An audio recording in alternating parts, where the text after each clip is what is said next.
راہیلا نے اپنا پستول جرسی کی جیب میں اور ٹونی نے جیکٹ کی جیب میں ہاتھ سمیت ٹھوس لیا تھا۔ اس وقت تک نوجوان موبائل فون کان سے لگا کر بات کر چکا تھا، لیکن اپنے پہلوؤں میں غالباً راہیلا اور ٹونی کے پستول کی چبھن محسوس کرتے ہی اس نے اضطراری سے انداز میں فون کان سے ہٹا لیا۔ ٹونی نے ہاتھ بڑھا کر نہایت اطمینان سے فون اس کے ہاتھ سے لے لیا۔ اس نے ذرا بھی مزاحمت نہیں کی۔ ٹونی نے اس کے موبائل کا سوئچ آف کر دیا اور اسے جیب میں ڈال لیا۔ اس وقت میں گاڑی آگے بڑھا چکا تھا۔ نوجوان غالباً ٹونی کی ہدایت پر سڑک کی طرف گھوم چکا تھا۔ سڑک کے کنارے کنارے 2-4 قدم کا فاصلہ بھی طے کر چکا تھا۔ میں نے گاڑی ان کے قریب لے جا کر روکی تو دیکھا نوجوان زرد پڑ چکا تھا۔ سگریٹ اس کی انگلیوں سے چھوٹ کر نیچے گر گئی تھی اور وہیں پڑی سلگ رہی تھی۔ اس کی موٹر سائیکل بھی کھڑی رہ گئی تھی۔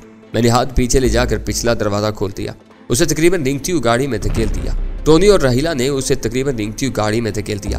راہیلا پہلے ہی اندر گھس چکی تھی اور ٹونی اس نوجوان کو دھکیلتے ہوئے خود بھی بیٹھ گیا۔ بازار سے نکل کر جوں ہی میں نے گاڑی راشد منہاس سے روڈ کی طرف موڑی۔ نوجوان نے شاید محسوس کر لیا کہ یہ اس کے لیے تباہ آزمائی کا آخری موقع تھا۔ یہاں تک پھر بھی کچھ رونق تھی، آگے سڑک پر برائے نام ٹریفک تھا۔ چنانچہ اس نے لوگوں کو دیکھ کر چیخنے کی غرض سے اچانک منہ کھولا، لیکن ٹونی اس کی طرف سے غافل نہیں تھا اور اس لیے اس قسم کی کوئی ٹونی نے بجلی کی تیزی سے اس کا ایک بازو اس کی گردن کے گرد حمائل کیا اور ہاتھ اس کے منہ پر جما دیا۔ اس کے حلق سے صرف اون کی آواز برآمد ہو سکی۔ میری نظر صرف ایک لمحے کے لیے عقب نمائنے کی طرف گئی تھی اور اسی ایک لمحے میں مجھے یہ منظر دکھائی دیا۔ گاڑی سیدھی سڑک پر لانے کے بعد میں نے ایک بار پھر عقب نمائنے کی طرف دیکھا۔ اس کی ایک وجہ یہ بھی تھی کہ مجھے عقب سے ٹھک کی ہلکی سی آواز سنائی دی تھی۔ میں نے دیکھا راہیلا اپنے پستول کے دستے پر اس طرح پھونک مار رہی تھی جیسے اسے مٹی لگ گئی ہو۔ نوجوان کی ناکام کوشش پر اسے سبق سکھانے کے لیے راہیلا نے بھی اس کی کھوپڑی پر پستول کا دستہ رسید کر دیا تھا۔ ادھر ٹونی کے بازو کا شکنجہ اس کی گردن کے گرد سخت تر ہو چکا تھا۔ نوجوان کی آنکھیں حلقوں سے ابل پڑ رہی تھیں۔ ہاتھ ذرا ہلکا ہی رکھنا، میں نے نرم لہجے میں ٹونی کو ہدایت کی، کہیں گردن نہ ٹوٹ جائے یا دم نہ گھٹ جائے۔ فی الحال اسے زندہ رہنا چاہیے، ابھی اسے کچھ ضروری باتیں پوچھنی ہے۔ اس کا ایک بازو راہیلا نے قابو میں کر رکھا تھا۔ وہ اسے کچھ دیر بعد ہم راشد منہاس روڈ پر جا پہنچے اور گاڑی کو بائیں طرف موڑ لیا۔ گاڑی کے شیشے تاریک تھے، اس لیے ہمیں ٹریفک والی جگہوں پر بھی یہ اندیشہ نہیں تھا کہ پچھلی سیٹ پر کسی کی نظر پڑ جائے گی اور وہ دیکھ لے گا کہ نوجوان کو کس پوزیشن میں لے جایا جا رہا تھا۔ ان دنوں تو بھرے پورے علاقوں میں سادہ اور شفاف شیشوں والی گاڑیوں میں بھی علالان کسی کو اس طرح لے جایا جا رہا ہوتا تھا تو لوگ نظر بچا کر کنی کترا کر گزر جاتے تھے۔ چند منٹ یوں ہی ویران سی سڑکوں پر چکرانے کے بعد میں نے ٹونی کو ہدایت کی، اس کی گردن چھوڑو، البتہ اگر یہ چیخنے کی کوشش کرے تو گولی اس کے حلق میں اتار دینا۔ ٹونی نے اس ہدایت پر عمل کیا۔ نوجوان کی ابری ہوئی آنکھیں کچھ نیچے ہو گئی اور وہ تھوڑا سا کھانسنے کے بعد کچھ دیر ہانپتا رہا، پھر بولا، تم لوگ مجھے کہاں لے جا رہے ہو؟ اس کے حلق سے اس کوے کی سی آواز نکلی تھی جس کا گلا کسی نے دبا رکھا ہو۔ میں سست رفتاری سے گاڑی ڈرائیو کر رہا تھا اور وقفے وقفے سے عقب نمائنے میں اس کا جائزہ لے رہا تھا۔ وہ سخت وحشت زدہ دکھائی دے رہا تھا۔ کہیں تو لے جائیں گے میری جان، میں نے شریر سے لہجے میں کہا۔ اتنے معمولی سے سوال پر اتنا پریشان ہونے کی کیا ضرورت ہے؟ پھر میں ٹونی سے کہا، تم نے اس کی تلاشی نہیں لی؟ ٹونی نے ایک ہاتھ سے گن اس کی پسلیوں پر ہی رکھی اور دوسرے سے اس کی تلاشی لینے لگا۔ راہیلا نے اب اس کی کن پٹی پر گن رکھی ہوئی تھی۔ اس کی ڈھیلی ڈھالی قمیض کے نیچے جینز کی بیلٹ میں اڑسا ہوا ایک ٹیٹی اور ٹانگ سے بندھا ہوا ایک خوفناک قسم کا خنجر برآمد ہوا۔ ٹونی نے مجھے اطلاع دی کہ اس کے علاوہ اس کے پرس میں ہزار کے بہت سے نوٹ بھرے ہوئے بلکہ ٹھسے ہوئے تھے، کچھ دوسری چھوٹی موٹی چیزیں اور سلیپنگ پلس کا ایک پتا بھی تھا۔ ایسی کوئی چیز نہیں تھی جس سے اس کی شناخت میں کوئی مدد ملتی۔ اس قسم کے لوگ عموماً ایسی کوئی چیز اپنے پاس نہیں رکھتے تھے، خصوصاً کسی مشن پر روانہ ہونے وقت وہ اس بات کا خاص خیال رکھتے تھے کہ ان کے پاس ان کی شناخت میں مدد دینے والی کوئی چیز موجود نہ ہو۔ نام کیا تمہارا؟ میں نے ملائمت سے پوچھا۔ رحمان، اس نے بیٹھی سی آواز میں اختصار سے جواب دیا۔ کیسا افسوس کا مقام ہے، میں نے ٹھنڈی سانس لی۔ نام کیا ہے اور کرتوت کیا ہے؟ پھر میں نے عقل نمائنے میں اس کی طرف دیکھتے ہوئے پوچھا۔ اس سے پہلے بھی اس طرح کمانڈو ایکشن کے ذریعے سر راہ یا دوسرے طریقوں سے بہت سے لوگوں کو قتل کیا ہوگا؟ اس نے کوئی جواب نہیں دیا۔ یکدم اس قسم کا اعتراف کرنا ذرا مشکل کام تھا۔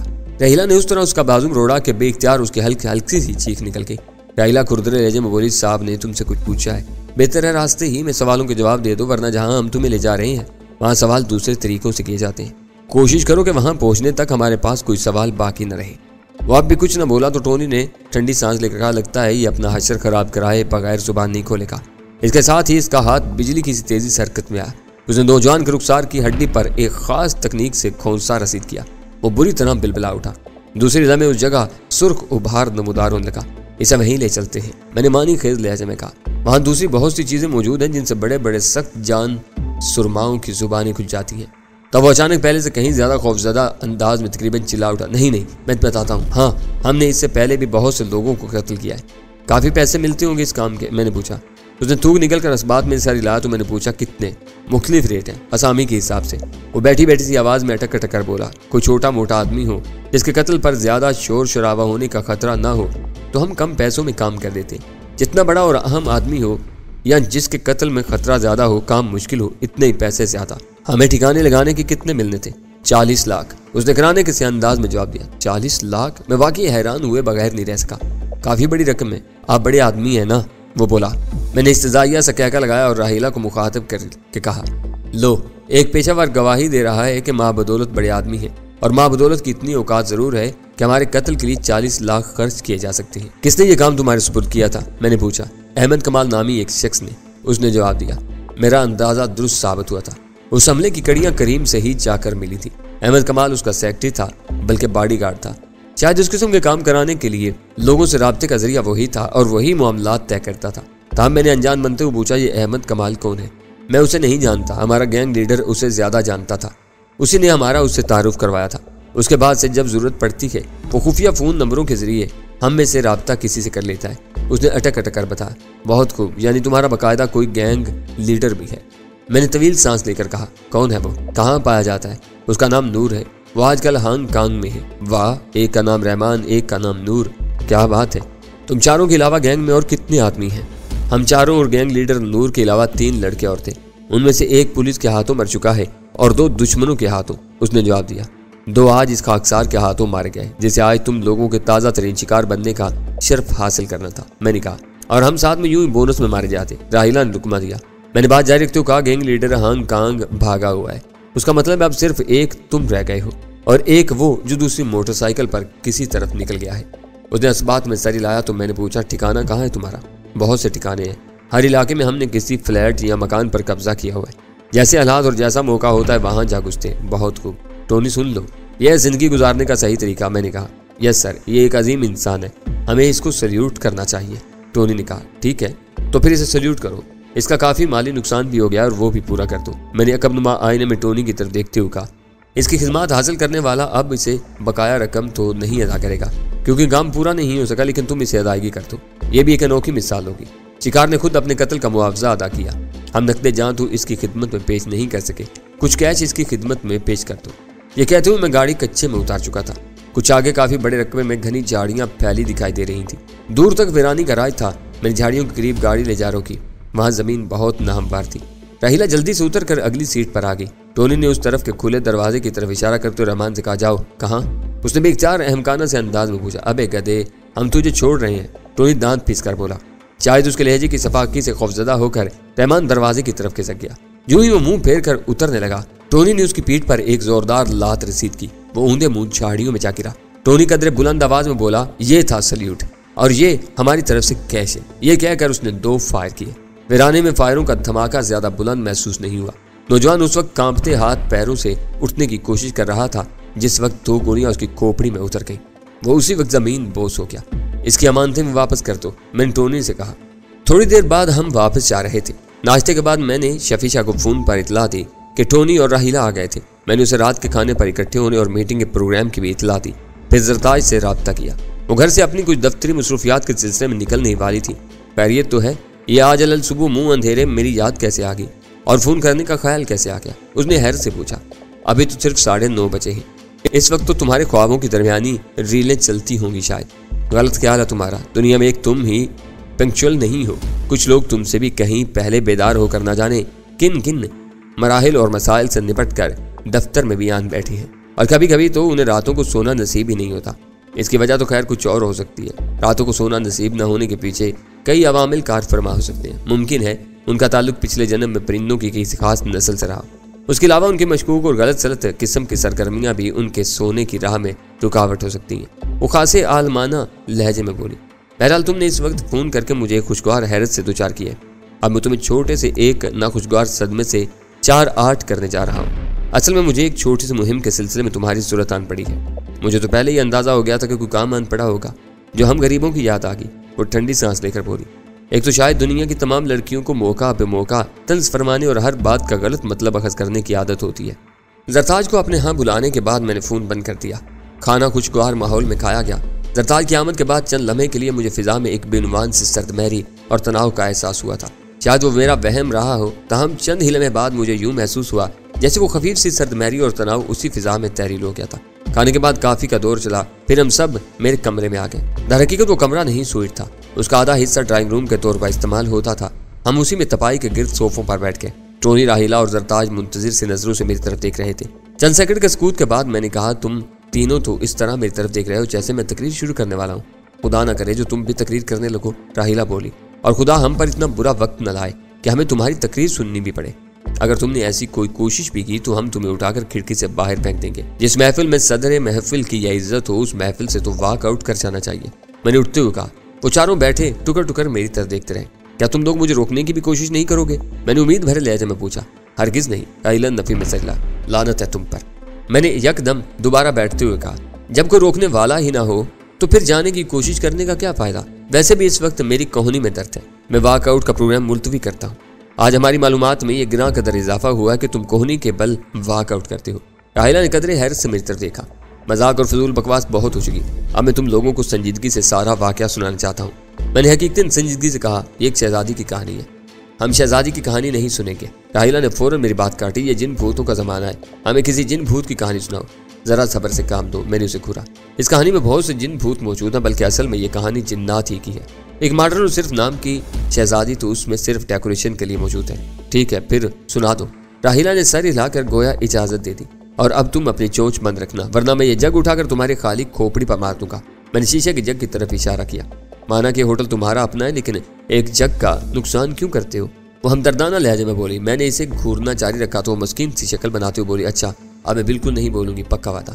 میں نے انہیں پرنسس سمیرا کے قتل سے شروع ہونے والے واقعات سنائے اور بتایا کہ کس طرح ان سب کا ایک دوسرے سے تعلق نکلتا چلا آیا تھا۔ شفیشات ان تمام حالات سے آگاہ تھا۔